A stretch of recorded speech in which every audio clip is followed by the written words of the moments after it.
Billionaire's disabled daughter got stuck in the mud. Then a poor black boy did the unthinkable. "Please, somebody help me!" Laya's small voice cracked through the rain-soaked air. Her wheelchair was half buried in the mud, the front wheels locked like they'd been glued to the ground. She pushed again, harder this time. Nothing. Her hands slipped, her palms were covered in dirt, and her heart pounded like a drum. "Please," she whispered again, tears mixing with the rain on her cheeks. From across the park, a woman's voice called out lazily, "Laya, stop being dramatic." It was Miss Cooper, her nanny, standing under the covered pavilion, perfectly dry, phone in hand, laughing with someone on a call. "I'm stuck," Laya cried. "I can't move." Miss Cooper didn't even look up. "You'll be fine," she said, waving her free hand. "Try harder." Laya's throat tightened. She tried again, spinning the wheels with all her strength. The mud only swallowed deeper. Her arms gave out. She leaned forward, breathing fast. The park was empty except for a few people staring from far away. No one came close. Then a voice behind her said, "Hey, you okay?" Laya turned fast. A boy stood there, barefoot, soaked, maybe 12 or 13. His shirt clung to his chest and his face was splattered with rain and mud. "My wheels. They're stuck," she said.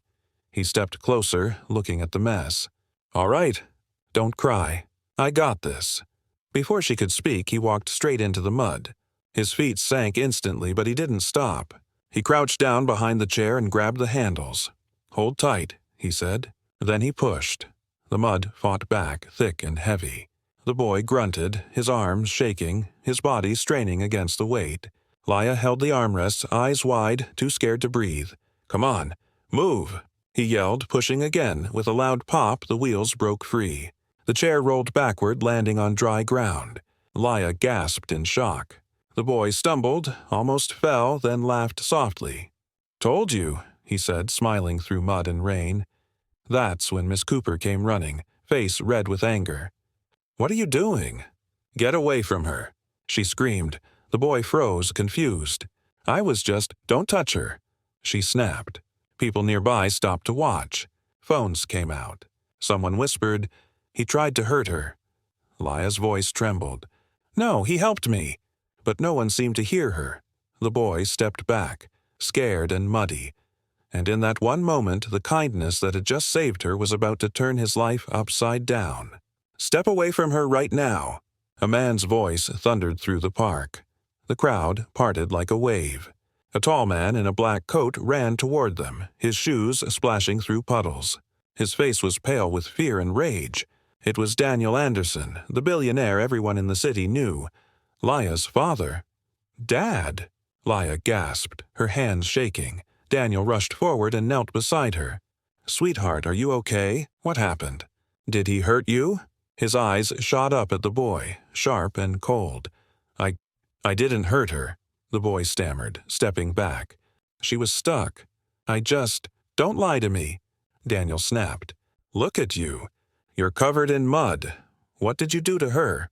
The boy's lips trembled. "Sir, I helped her." "Helped?" Miss Cooper cut in, voice dripping with anger. "I saw him pushing her wheelchair. He could have tipped her over. He came out of nowhere." "That's not true!"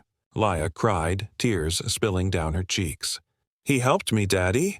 I was stuck and she pointed at Miss Cooper, her voice breaking. "She didn't do anything." Daniel froze. The boy stood silent, rain dripping off his face. People whispered, their phones still pointed, recording everything. Daniel turned to Miss Cooper. "You didn't help her?" Miss Cooper hesitated. I didn't think it was that bad. I was calling for—" "Enough," Daniel said coldly. "You're fired." The woman's mouth fell open. "What?" "You heard me. Go." Miss Cooper turned red, grabbed her purse and stormed off. The crowd began to thin, sensing the tension. Daniel looked back at the boy, this small, shivering kid standing barefoot in the mud. For a moment, the billionaire didn't know what to say. His anger faded into confusion. "What's your name?" he asked quietly. "Eli," the boy said. "Eli Turner." Daniel sighed, glancing at the muddy wheelchair. "You really helped her out." Eli nodded. I couldn't just walk away. For a few seconds, nobody spoke. Then Daniel pulled out his wallet. Here, he said, handing him a $50 bill. For your trouble. Eli looked at it, then shook his head. I don't want money, sir. I just didn't want her to cry. Daniel's hand froze. He wasn't used to hearing no. Leah smiled faintly through her tears. See, Daddy? I told you. Daniel slowly lowered his wallet. For the first time in years, something in his chest moved. Something real. But before he could say another word, a police car turned into the park, red and blue lights flashing. Someone had called the cops, and Eli's nightmare was about to begin. Red and blue lights flashed across the wet park. 2 officers stepped out of the car, boots splashing in the puddles. One of them pointed. That's the kid? Daniel turned. It's a misunderstanding, he started, but Miss Cooper's voice came from behind them. She hadn't left. Yes, that's him. I saw him pushing the chair. He scared the girl. Eli's heart dropped. That's not true, he shouted, panic in his voice. I was helping her.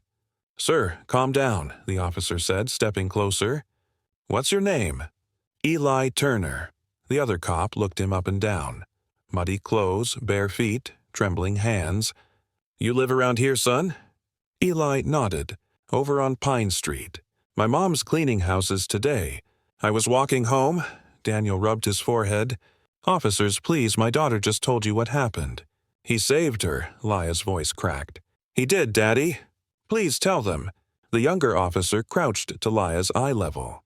Sweetheart, can you tell me exactly what he did? He pushed my wheelchair out of the mud, she said quickly. Miss Cooper didn't help me. He did. Silence. Rain pattered against the car roof. The older cop glanced at Daniel. All right, looks like a mistake then. You good with that, Mr. Anderson? Daniel looked at Eli. The boy's clothes torn, his eyes wide with fear. He nodded slowly. Yes, we're good, the officers relaxed. All right, kid, one said, tapping Eli's shoulder. You're free to go. Maybe get yourself cleaned up. Eli gave a tiny smile and turned to leave, but Daniel's voice stopped him. Wait, Eli turned around. Daniel stepped closer. You didn't even flinch when I yelled at you. You stood there and told the truth. Eli shrugged. My mom says if you do the right thing, you don't need to shout about it. Daniel stared at him. This boy who had nothing, but somehow carried more dignity than most adults he knew. Where's your mom work? Daniel asked quietly. Downtown. She cleans offices on 5th Avenue. Daniel nodded slowly. Go home, Eli. Tell your mom Daniel Anderson said thank you. Eli blinked, unsure what that meant. Okay, sir. He started to walk away, his small figure fading into the mist. Leah watched him go, her heart twisting. Daddy, she whispered, he didn't even take the money. Daniel didn't answer. He just watched the boy disappear into the rain, wondering why that small act of kindness hurt more than all the business deals he'd ever won. He had no idea that by tomorrow, their paths would cross again, in a way neither of them could ever forget. Eli, someone's knocking. His mother called from the kitchen. Eli wiped his hands on his shirt and opened the front door. For a second he froze. Standing there in a crisp gray suit with a black car behind him was Daniel Anderson. Mr. Anderson, Eli stuttered. Daniel nodded once. Can I come in? Eli's mother, Maria, hurried over, confused. Is something wrong? Daniel smiled faintly. Actually, no. Something's right. He stepped inside the small, neat apartment. Peeling wallpaper, 2 old chairs, a flickering TV. He looked around, uncomfortable. Maria motioned for him to sit. Daniel began softly. Yesterday, my daughter could have been hurt badly, but your son, he didn't hesitate. He saved her. Maria's eyes widened. Leah Anderson, the billionaire's girl? Daniel nodded. Yes, and I owe him more than a thank you. Eli looked at the floor. You already said thank you, sir. Daniel leaned forward. You refused my money. Most adults wouldn't. Why? Eli shrugged. My mom says if you help someone, you don't charge them. Maria smiled shyly, proud and nervous at once. Daniel exhaled. You raised him well. And I'd like to give him an opportunity instead of charity. Eli looked up. What do you mean? I run Anderson Industries. We have a youth program that supports bright kids from underserved areas. I want you in it." Eli blinked. "Me? Yes, you. We'll cover school, mentorship, everything. But only if you want it." Maria's eyes filled with tears. "Mr. Anderson, that's too much." "No," Daniel cut in gently. "It's the least I can do. You've done your job as a parent. Now, let me do mine as a man who owes his daughter's smile to your son." Eli didn't speak. He looked at his mom, her worn apron, her tired eyes, then at the man who owned skyscrapers. "Will I get to see Laya again?" he asked quietly. Daniel smiled for real this time. "She's been asking the same question all morning." Maria pressed a hand to her mouth, tears falling freely now. Eli's chest tightened. Disbelief, pride, fear, all at once. "Thank you, sir," he whispered. Daniel stood, straightened his coat. "No, Eli, thank you." Outside, rain started again, soft and calm. But this time, it felt different. The storm that had brought them together was about to change their futures forever. The black car stopped in front of a gate taller than any building Eli had ever seen. Beyond it stood the Anderson mansion. Glass walls, white pillars, gardens that looked like they belonged in a movie.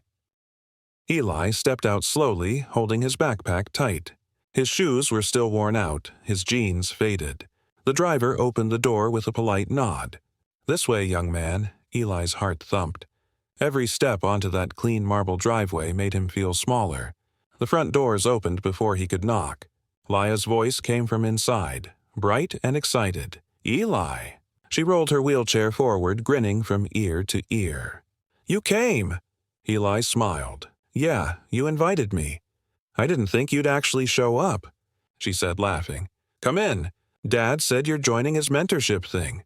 That's so cool." Daniel appeared behind her, holding a folder. "Morning, Eli. I'm glad you made it." Eli nodded.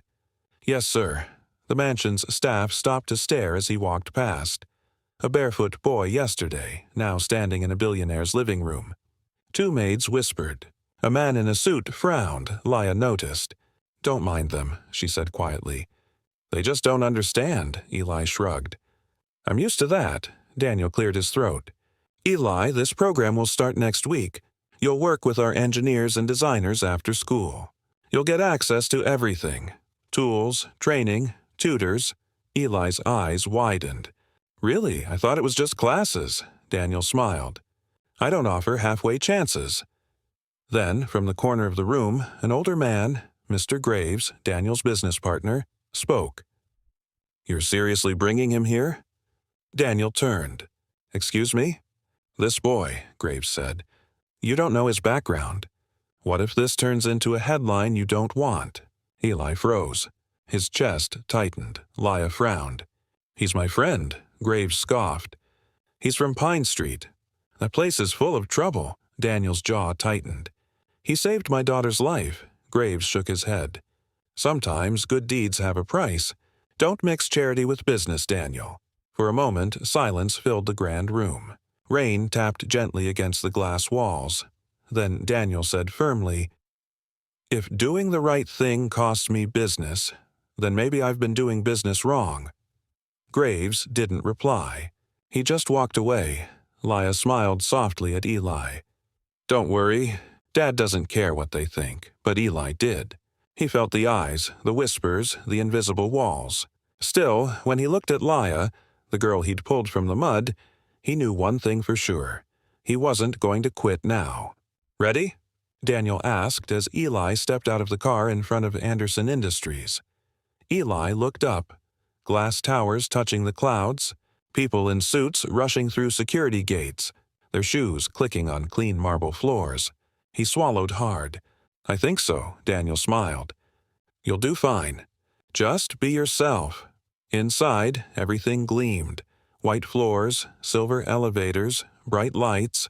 Employees stopped to stare as Daniel walked in with the small black boy wearing a borrowed shirt and sneakers 2 sizes too big. Laya was waiting in the lobby, her wheelchair parked beside the receptionist's desk. "You made it." She grinned. "Yeah," Eli said nervously. "This place is huge. Come on," she said. Dad wants you to meet the team. Daniel led them into a glass-walled lab buzzing with energy. Engineers typing, machines humming, holograms flickering in midair. This, Daniel said, is where ideas come to life. Eli, you'll shadow our head technician, Mr. Harris. A tall man in glasses looked up from his work. This the new kid? Yes, Daniel replied. Treat him like one of your own. Harris gave a polite nod, but his tone was cold. Sure, follow me, kid. Eli followed him to a workbench covered with metal parts. You ever built anything before? Harris asked. Eli nodded slowly. I fix bikes in my neighborhood. Old ones, mostly. Harris raised an eyebrow. Bikes, huh? Well, this isn't a bike shop. Don't touch anything unless I tell you. Yes, sir, Eli said quietly. Laya's face softened. Don't worry. He's always like that, she whispered. Hours passed. Eli stood watching, listening, learning, quietly memorizing every step. When a machine jammed, Harris cursed under his breath. Eli stepped forward. I think the sensor's misaligned, Harris frowned. What? Eli pointed. That green light should be steady, right? It's flickering because the clamp's off-center. If you shift it a bit. Before he could finish, Harris twisted the clamp slightly. The machine whirred back to life. Perfect. The room fell silent. Harris turned slowly, stunned. How did you see that? Eli shrugged. Just looked wrong, Laya beamed. Told you he's smart. Daniel smiled proudly from across the glass window. Sometimes talent comes from the places nobody looks, but not everyone was smiling. Outside the lab, Mr. Graves watched through the hallway window, arms crossed, jaw tight. He turned to his assistant. Keep an eye on that boy, he muttered. I don't trust miracles that come from the mud.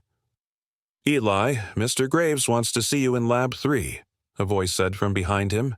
Eli looked up from the workbench. It was one of the engineers, eyes darting nervously. He said it's important, Eli nodded. Okay, sir.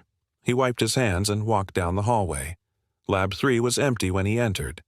The lights were dim, machines silent. On the table lay a half-built drone. Small, sleek, expensive. A sticky note on it read, Test flight ready. Press start. Eli hesitated. Mr. Graves? No answer. He glanced around. Everything looked too perfect. But he didn't want to disappoint anyone. He pressed the green button. The drone beeped, lifted off the table, hovered, then jerked violently. A spark flashed. Smoke burst from the motor. Eli flinched back as the machine crashed to the floor with a loud crack. Within seconds, Graves stormed in with 2 security guards. What did you do? He roared. Eli froze. Sir, I didn't. You destroyed a $10,000 prototype. Graves snapped. You're lucky I don't have you arrested. The guards stepped forward. Eli backed away, his heart racing. I thought it was a test. There was a note. There was no note. Graves barked. You're lying to save yourself. The door opened again. Daniel and Laya entered, hearing the noise. Daniel's eyes darted to the broken drone. What's going on? This boy, Graves said, his tone sharp, was snooping around where he didn't belong. Laya's voice rose. That's not true. Eli wouldn't, but Daniel raised his hand. Let him speak. Eli's voice trembled. Sir, I was told to come here. The note said to start the test. Graves scoffed. You expect us to believe that? Daniel frowned. Where's the note? Eli pointed to the table. Everyone turned and then froze. The note was still there. Daniel walked over slowly, picked it up, and read aloud. Test flight ready. Press start. The room went silent. Laya's eyes filled with tears. He wasn't lying. Daniel turned, his voice icy. Graves, did you write this? Graves hesitated, color draining from his face. No, Daniel stepped closer. You set him up. Didn't you? Graves stammered. I was testing him. Testing? Daniel's voice shook with anger. You tried to humiliate a child who saved my daughter's life?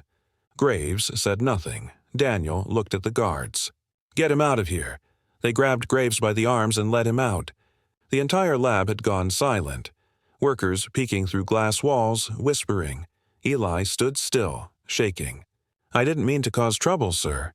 Daniel put a hand on his shoulder. You didn't. You exposed it. Leah smiled through tears. See? I told you. You're special.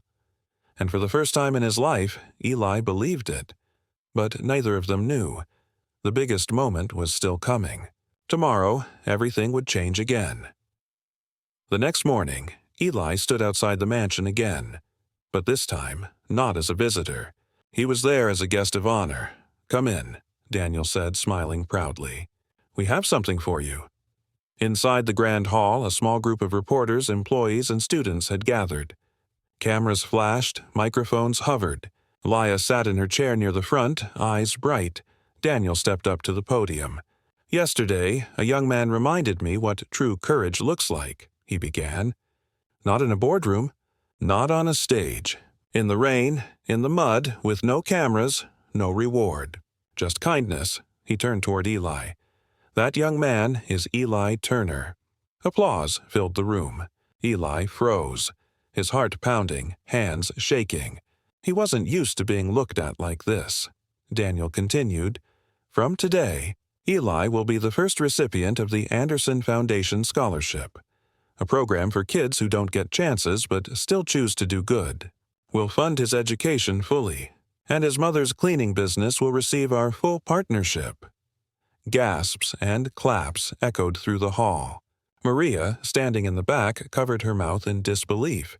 Eli blinked, stunned. You mean, I can go to school? Like a real school? Daniel smiled. Not just any school, Eli, the best one in the city. You earned it. Leah rolled closer, her eyes wet. I told Dad you were special, she whispered. Now the whole world knows. The crowd clapped again. Cameras flashed. Reporters scribbled. But Eli didn't see any of that. His eyes were on his mom, crying, smiling, shaking her head as if she couldn't believe this was real. After the event, Daniel placed a gentle hand on Eli's shoulder. You taught me something money can't buy, he said quietly. Character, Eli looked down, shy. I just did what anyone should do. Daniel shook his head.